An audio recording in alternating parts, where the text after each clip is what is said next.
News देख रहे हैं आप। मैं हूं आपके साथ नेहा वालिया और वक्त हो चला है उत्तर प्रदेश की अहम खबरों का। उत्तर प्रदेश में आगामी विधानसभा चुनाव के लिए अब सिर्फ कुछ ही दिन बचे हैं। अब ऐसे में चुनाव आयोग भी अपनी तैयारी में लगा हुआ है। कोरोना मामलों के बीच चुनाव कराना अपने आप में एक चुनौती का विषय है और इस बीच तीसरे चरण में 16 जिलों की 59 विधानसभा सीटों के लिए प्रत्याशी आज से नामांकन कर सकेंगे। बताते चलें कि प्रत्याशी को सुविधा वेब पोर्टल के माध्यम से ऑनलाइन आवेदन की सुविधा उपलब्ध कराई जा रही है। वहीं कोविड महामारी के दृष्टिगत नामांकन के समय किसी भी प्रत्याशी को जुलूस की अनुमति नहीं है। बताते चले कि समाजवादी पार्टी के प्रमुख अखिलेश यादव भी इस चरण में नामांकन करेंगे। वो मैनपुरी की करहल सीट से चुनाव लड़ रहे हैं। दरअसल तीसरे चरण में हाथरस, फिरोजाबाद, एटा, कासगंज, मैनपुरी, फर्रुखाबाद, कन्नौज, इटावा, औरैया, कानपुर देहात, कानपुर नगर, जालौन, झांसी, ललितपुर, हमीरपुर और महोबा जिले में चुनाव होने हैं और इस चरण में 59 विधानसभा सीटों में से 15 अनुसूचित जाति के लिए आरक्षित हैं।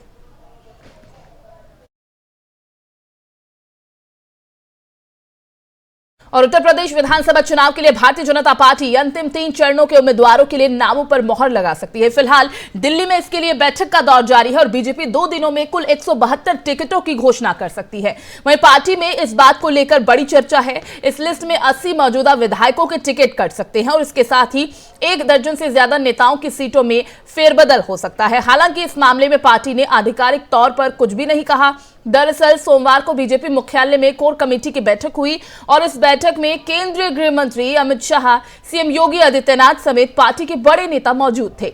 मीडिया रिपोर्ट के मुताबिक आज होने वाली बैठक में पीएम नरेंद्र मोदी भी हिस्सा ले रहे हैं और आज इसके बाद प्रत्याशियों के नामों पर मोहर लगने की संभावना भी बढ़ गई है। हालांकि दिल्ली में चल रही बैठक के बाद पार्टी के मौजूदा विधायकों और नेताओं की दिल्ली की कह सकते हैं जो धड़कनें हैं वो बढ़ गई हैं। पार्टी भी अलर्ट है क्योंकि टिकट कटने के बाद विधायक और नेता बागी हो सकते हैं और दूसरे दलों का दामन थाम सकते हैं।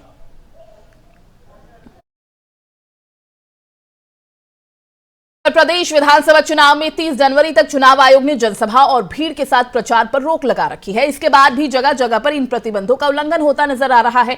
अब आचार संहिता के उल्लंघन के मामले में भारतीय महिला रेसलर बबीता फोगाट के खिलाफ मुकदमा दर्ज हुआ है। मामला बागपत जिले का है। बागपत के पाली गांव में बबीता फोगाट बीजेपी प्रत्याशी केपी मलिक के समर्थन में जनसभा करने पहुंची थी। कृष्णपाल मलिक बड़ौत विधानसभा क्षेत्र से बीजेपी प्रत्याशी हैं, मौजूदा विधायक भी हैं। इस दौरान उन्होंने जनसभा की जिसकी न तो परमिशन ली गई और न ही इसमें सोशल डिस्टेंसिंग का पालन हुआ है। खुद बीजेपी प्रत्याशी केपी मलिक, बीजेपी बागपत जिलाध्यक्ष सूरजपाल गुर्जर, महिला रेसलर बबीता फोगाट भी बिना मास्क ही जनसभा में मौजूद रही। तस्वीरें हैं, आप तस्वीरों में देख सकते हैं कि मास्क इनके चेहरों पर नजर नहीं आ रहा है। गांव गलियों में बिना मास्क और बिना परमिशन केपी मलिक के पर्चों का वितरण किया गया था। आचार संहिता के उल्लंघन के मामले में महिला रेसलर बबीता फोगाट और बीजेपपी प्रत्याशी केपी मलिक, जिला पंचायत सदस्य रविंद्र और बीजेपी नेता शशांक मलिक और 60 अज्ञात के खिलाफ बागपत पुलिस ने धारा 279, 270, 188 और महामारी अधिनियम की धाराओं में यह मुकदमा दर्ज कर वैधानिक कार्रवाई की है।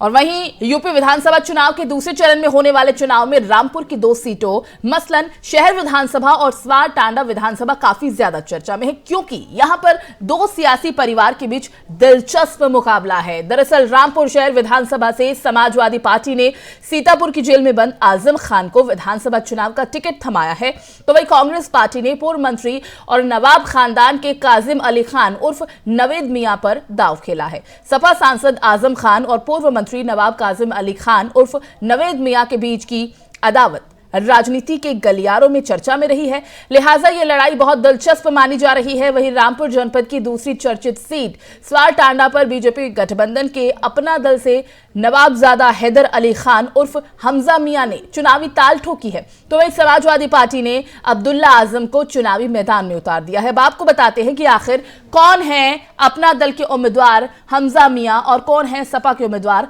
अब्दुल्ला आजम। दरअसल हमजा मियां शहर विधानसभा सीट से कांग्रेस के टिकट पर चुनावी मैदान में उतरे नवाब काजिम अली खान उर्फ नवेद मियां के बेटे हैं। तो वहीं दूसरी तरफ अब्दुल्ला आजम शहर विधानसभा से सपा के टिकट पर चुनाव लड़ने वाले सांसद आजम खान के बेटे हैं।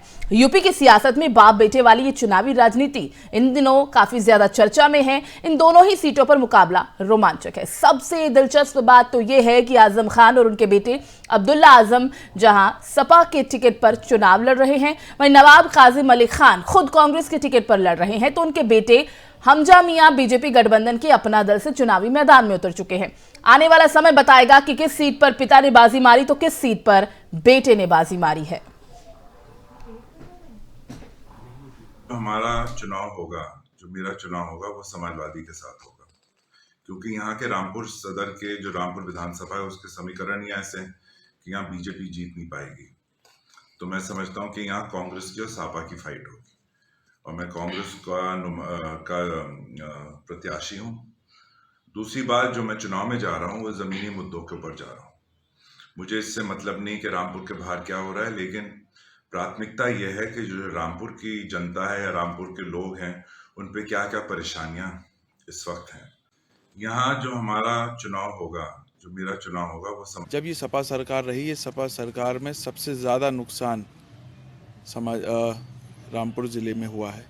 आज़म खान ने ख़ास तौर से इस ज़िले को बहुत पीछे किया है। अब आप लालपुर का पुल देखें जो स्वाडो टांडे की तरफ जाता है, वो तोड़ दिया, अपने लिए 400 करोड़ के पुल बनाए, पब्लिक का पुल तोड़ दिया। अब बनानी, अब इस सरकार में भारतीय जनता पार्टी की सरकार में माननीय मुख्यमंत्री योगी आदित्यनाथ जी ने उसको शुरू करवाने का काम किया है। केशव प्रसाद मौर्य जी ने पीडब्ल्यूडी विभाग के द्वारा। प्रशासन का हाल ये है, मैं आज की ही वाक़या बताऊं कि मैं सिर्फ ताज़ियतों के लिए गया था और 3 से 4 पुलिस वाले आगे, एक गाड़ी पीछे और ऐलान करती हुई कि तुम यहाँ से जाओ, तुम यहाँ से हटो। अगर ऐसे चुनाव प्रचार, मतलब आज सिर्फ ताज़ियत की बात है। जिन लोगों के घर कोई गम हो गया है या कोविड में जिनके बहुत से अपने जिन्होंने खो दिए, अगर ऐसे लोगों के गम बांटने के लिए मैं गया था और उसमें प्रशासन का ये रोल था। अगर चुनाव आयोग ने जिस डोर टू डोर कैंपेन की इजाज़त दी हुई है, अगर कल मैं उसके लिए जाऊंगा तो मुझे तो लगता है प्रचार करने भी नहीं दिया जाएगा। और ऐसे कैसे निष्पक्ष चुनाव होगा जब तक ऐसे अधिकारी रहेंगे जो वादा करें कि हम तुम्हें जिताकर भेजेंगे, तो निष्पक्ष चुनाव तो नहीं हो। और यूपी में चुनाव की तारीख नजदीक आने के साथ ही एक दूसरे पर आरोप प्रत्यारोप का दौर भी शुरू हो गया है। बीते दिन लखनऊ में किए एक प्रेस कॉन्फ्रेंस के दौरान संबित पात्रा ने अखिलेश यादव और कांग्रेस पर जमकर निशाना साधा था। इसी क्रम में अब यूपी के सीएम योगी आदित्यनाथ भी सामने आकर समाजवादी पार्टी पर तंज कसते नजर आए हैं। दरअसल योगी ने अपने एक ट्वीट में समाजवादी पार्टी पर निशाना साधते हुए कहा कि जिन्हें पाकिस्तान दुश्मन नहीं लगता, जिन्ना दोस्त लगता है, उनकी शिक्षा, दीक्षा और दृष्टि पर क्या ही कहा जाए। वो खुद को समाजवादी कहते हैं, लेकिन सत्य यही है कि इनके नस नस में तमंचावाद दौड़ रहा है।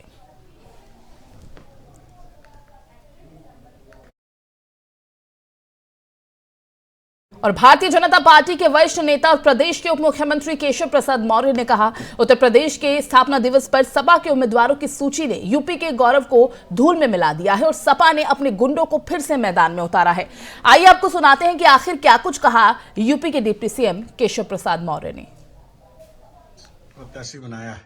देखिए, समाजवादी पार्टी ने 2012 में जो लूट योजना की नींव रखी थी, जो गुंडागर्दी का एक नींव रखने का काम किया था, उसका स्पष्ट स्वरूप आपकी सूची के माध्यम से दिखाई पड़ता है। एक तरफ अब्दुल्ला आजम है, एक तरफ मोहम्मद आजम खां, एक तरफ नाहिद हसन है, एक तरफ सोलंकी है, एक तरफ महबूब अली, जैसे ऐसे नाम आपकी सूची में देखने को आज मिले हैं, जिससे यह स्पष्ट हो जाता है कि आपकी सोच कैसी है। यह सोच आपकी स्पष्ट तौर से उत्तर प्रदेश की जनता को आप डराने के लिए, धमकाने के लिए कि देखो मेरे पास गुंडों की फौज है प्रत्याशियों के रूप में, अगर समाजवादी पार्टी को वोट नहीं दिया तो मैं तुम्हारा क्या हश्र करूंगा। लेकिन यह याद रखिए श्री अखिलेश यादव जी, अब आपसे डराने के कारण से उत्तर प्रदेश की जनता डरने वाली नहीं है।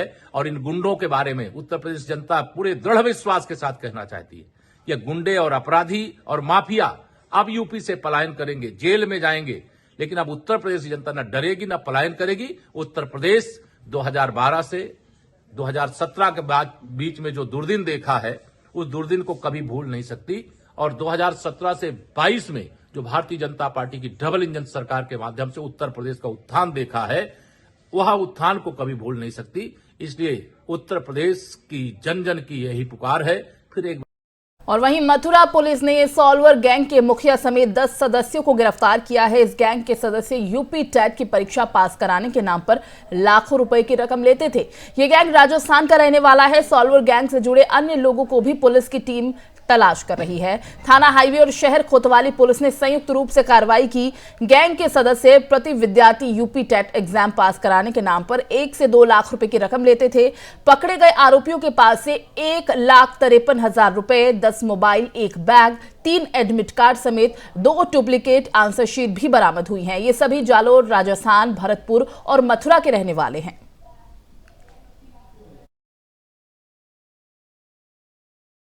और देश में पिछले कुछ दिनों से कोरोना के मामले 3 लाख से ज्यादा हो चुके हैं। देश के सबसे बड़े सूबे उत्तर प्रदेश में पिछले 24 घंटों के दौरान 17 लोगों की मौत होने के साथ ही राज्य में महामारी से मरने वालों की अब संख्या 23,073 हो गई है। स्वास्थ्य बुलेटिन के मुताबिक राज्य में कोविड-19 के 11,159 नए मामले सामने आए। सोमवार तक राज्य में कोरोना वायरस से संक्रमित हुए लोगों की संख्या बढ़कर 19,57,839 हो गई है।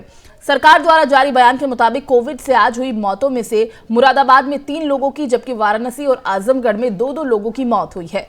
पिछले 24 घंटों में कोविड के 10,836 मरीज ठीक हुए हैं। राज्य की सरकार ने एक बार फिर सख्त कदम उठाते हुए सभी स्कूलों को 30 जनवरी तक बंद कर दिया है, लेकिन बच्चों की पढ़ाई की कोई नुकसान ना हो, इसके लिए ऑनलाइन क्लासेस जारी रखी जाएंगी। इससे पहले सरकार ने 23 जनवरी तक स्कूल बंद रखने के आदेश दिए थे।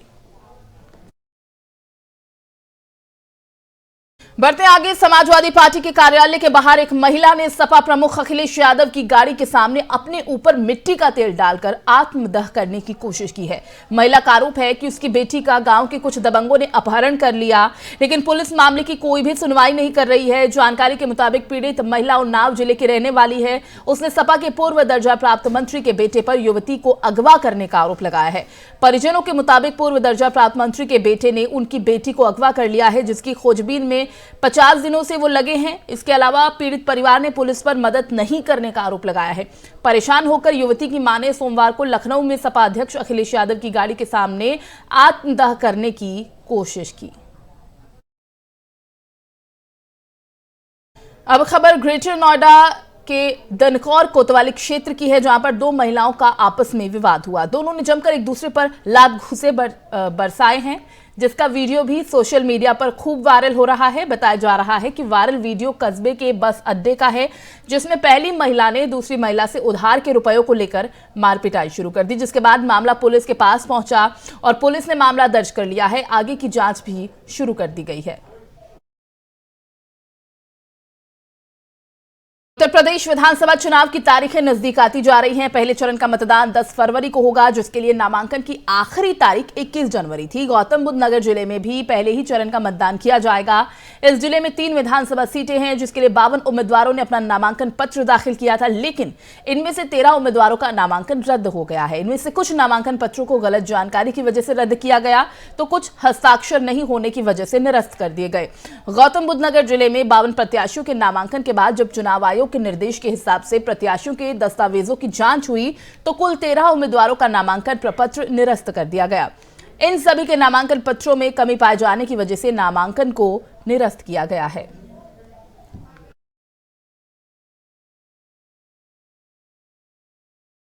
उत्तर प्रदेश के इस बुलेटिन में फिलहाल बस इतना ही। बाकी खबरों के लिए आप देखते रहिए FM न्यूज़। दीजिए इजाजत, नमस्कार।